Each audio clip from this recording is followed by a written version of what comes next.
अल्हम्दुलिल्लाहि रब्बिल आलमीन वस्सलातु वस्सलामु अला सय्यिदिल मुरसलीन अम्मा बाद फ़अऊज़ु बिल्लाहि मिनश शैतानिर रजीम बिस्मिल्लाहिर रहमानिर रहीम। फरमान मुस्तफ़ा सल्लल्लाहु तआला अलैहि वसल्लम, मुसलमान की नीयत उसके अमल से बेहतर है। आमाल का दारोमदार नीयतों पर है। जितनी अच्छी नीयतें ज़्यादा उतना तवाब भी ज़्यादा। तो चले आए पहले सब मिलकर अच्छी अच्छी नीयतें कर लेते हैं। अल्लाह अज़्ज़ व जल्ला की रज़ा के लिए और सवाब कमाने के लिए अच्छी अच्छी नीयतें करेंगे। हदीस पाक जिसका मफ़हूम है कि मोमिन की नीयत उसे जन्नत में दाखिल कर देती है, पर अमल करते हुए अच्छी अच्छी नीयतें करेंगे। हर बार हम्द व सलात, तावुद व तस्मिया से क्लास का आगाज़ करेंगे। इंग्लिश ज़बान सीख कर दीन की इशाअत करेंगे। इस ज़बान के लोगों में दीन का काम करेंगे। इस ज़बान के लोगों को नेकी की दावत देंगे। इंग्लिश सीखते हुए जहाँ जहाँ अल्लाह पाक का ज़ाती या सिफ़ाती नाम पाक आएगा वहाँ पाक या करीम वगैरह कलिमात सना पढ़ेंगे। और जब सरकार सल्लल्लाहु तआला अलैहि वसल्लम का कोई भी ज़ाती या सिफ़ाती नाम मुबारक आएगा वहाँ सल्लल्लाहु अलैहि वसल्लम पढ़ेंगे। सहाबा कराम का ज़िक्र खैर हुआ तो रज़ियल्लाहु तआला अन्हु पढ़ेंगे।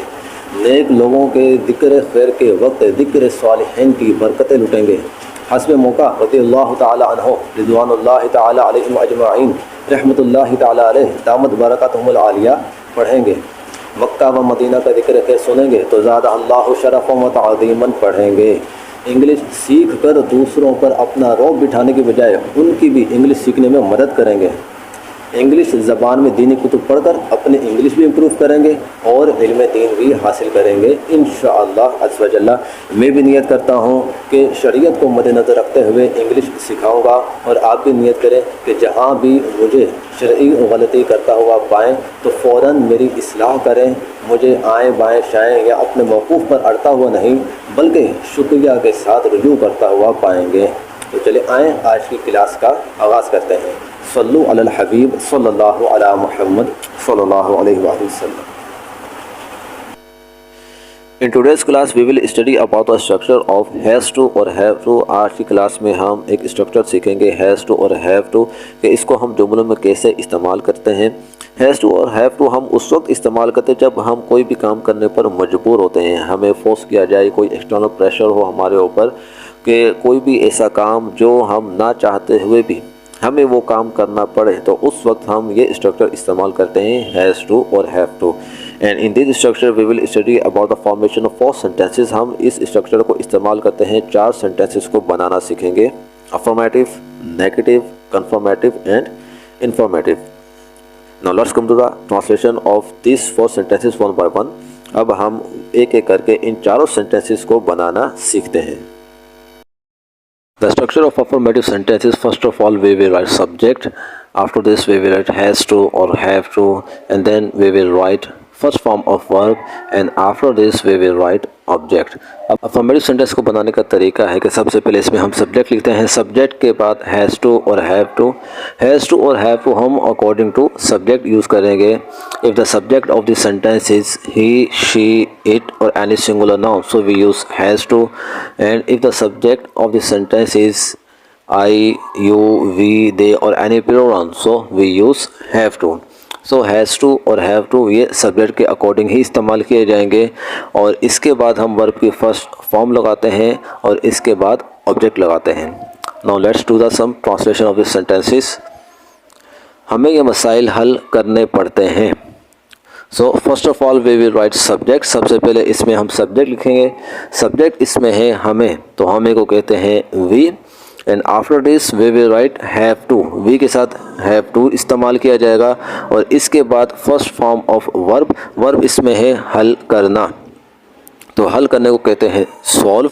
And after this we will write object. इसके बाद हम ऑब्जेक्ट लिखेंगे। ऑब्जेक्ट इसमें है ये मसाइल, तो ये मसाइल को कहते हैं these problems.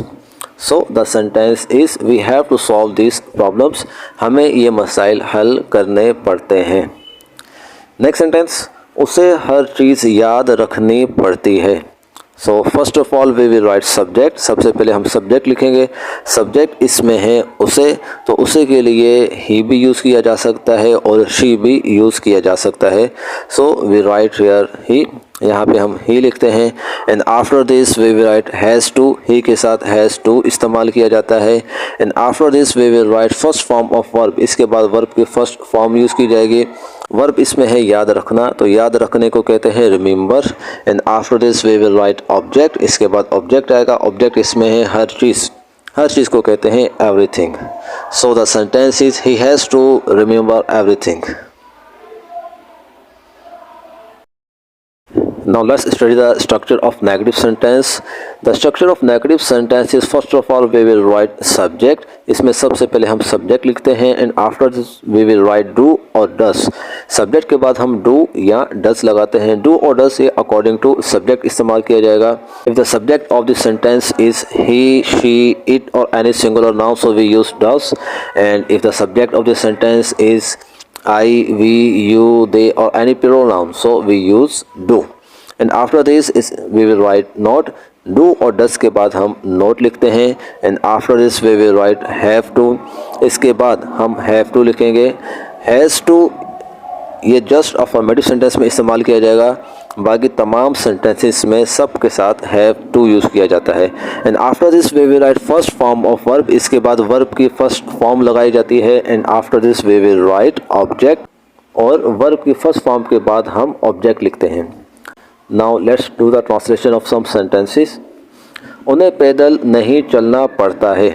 So first of all we will write subject. Subject इसमें है उन्हें, तो उन्हें को कहते हैं they. And after this we will write do not. And after this we will write have to. And after this we will write first form of verb. इसके बाद verb की first form आएगी। verb इसमें है चलना, तो चलने को कहते हैं walk. They do not have to walk. And after this we will write object. इसके बाद हम object लिखेंगे। object इसमें है पैदल, तो पैदल को कहते हैं on foot. So the sentence is they do not have to walk on foot. Next sentence, बच्चों को सारे कमरे साफ नहीं करने पड़ते हैं। So first of all we will write subject. सबसे पहले हम इसमें subject लिखेंगे। subject इसमें है बच्चे, तो बच्चों को बोलते हैं children. And after this we will write do not.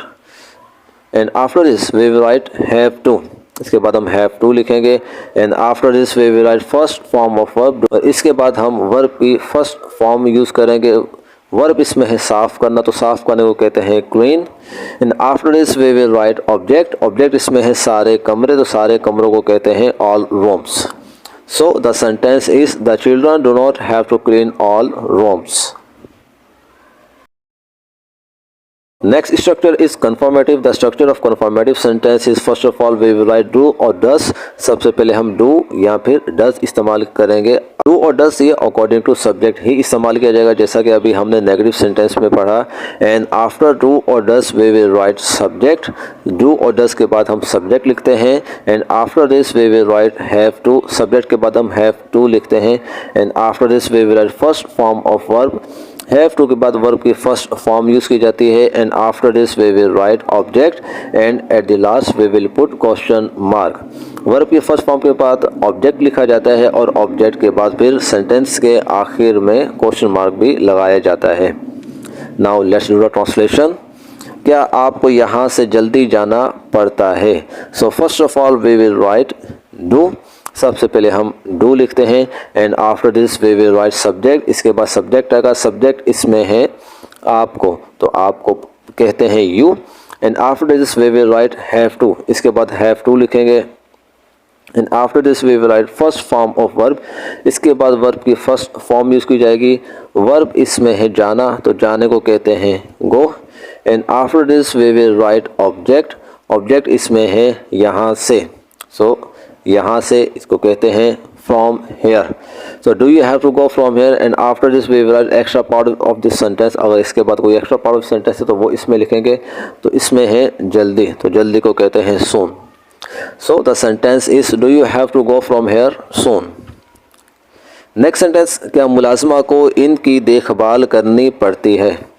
So first of all we will write does. यहाँ पे हम डज यूज़ करेंगे because here is singular noun, क्योंकि यहाँ पे सिंगुलर नाउन है। So does. And after this we will write subject, इसके बाद हम सब्जेक्ट लिखेंगे। सब्जेक्ट इसमें है मुलाजिमा, तो मुलाजिमा को कहते हैं maid. And after this we will write have to, इसके बाद हैव टू लिखा जाएगा। And after this we will write first form of verb, इसके बाद वर्ब के फर्स्ट फॉर्म लिखेंगे। वर्ब इसमें है देखभाल करना, तो देखभाल करने को कहते हैं take care of. And after this we will write object, object इसमें है इनकी, तो इनकी के लिए प्रोनाउन यूज होता है them. So the sentence is does the maid have to take care of them. Next sentence informative, the structure of informative sentences, first of all we will write WH word, इसमें सबसे पहले हम WH word लिखते हैं। And after this we will write do और does. And after do और does we will write subject, do और does के बाद हम सब्जेक्ट लिखते हैं। And after this we will write have to, subject के बाद हम हैव टू लिखते हैं। And after this we will write first form of verb, have to के बाद वर्ब की फर्स्ट फॉर्म यूज की जाती है। And after this we will write object, verb की फर्स्ट फॉर्म के बाद ऑब्जेक्ट लिखते हैं। एंड एट द एंड, और सेंटेंस के आखिर में क्वेश्चन मार्क लगाया जाता है। अब हम कुछ सेंटेंसेस की ट्रांसलेशन करते हैं। आपको यहाँ आने के लिए लंबा फासला क्यों तय करना पड़ता है? So first of all we will write WH word, सबसे पहले इसमें हम WH वर्ड लिखेंगे। WH वर्ड है इसमें क्यों, तो क्यों को कहते हैं why. And after this we will write do, इसके बाद हम डू लिखेंगे। And after this we will write subject, subject इसमें है आपको, तो आपको कहते हैं you. And after this we will write have to, इसके बाद हैव टू लिखते हैं। And after this we will write first form of verb, verb इसमें है तय करना, तो यहाँ पर तय करने के लिए इस्तेमाल किया जाएगा cover. So why do you have to cover. And after this we will write object, object इसमें है लंबा फासला, so a long distance, why do you have to cover a long distance. And after this we will write extra part of this sentence, इसके बाद कोई भी sentence में extra part so वो हम यहाँ पर यूज़ करेंगे। तो यहाँ पर है यहाँ आने के लिए, so to come here. The sentence is why do you have to cover a long distance to come here, आपको यहाँ आने के लिए लंबा फासला क्यों तय करना पड़ता है। नेक्स्ट सेंटेंस, लोगों को बहुत सी तकलीफ़ों का सामना कहाँ करना पड़ता है। So first of all we will write WH word, सबसे पहले हम WH वर्ड लिखेंगे। WH वर्ड इसमें है कहाँ, तो कहाँ को कहते हैं where. And after this we will write do, इसके बाद हम डू लिखेंगे। And after this we will write subject, इसके बाद हम सब्जेक्ट लिखेंगे। सब्जेक्ट इसमें है लोगों को, तो लोगों को बोलते हैं people. And after this we will write have to, इसके बाद हैव टू लिखा जाएगा। And after this we will write first form of verb, इसके बाद वर्ब की फर्स्ट फॉर्म लिखी जाएगी। वर्ब इसमें है सामना करना, तो सामना करने को कहते हैं face. Where do people have to face. And after this we will write object, object इसमें बहुत सी तकलीफ़ों का, सो तकलीफ़ों को कहते हैं ट्रबल्स। एंड बहुत सी को बोलते हैं many, so the object is many troubles.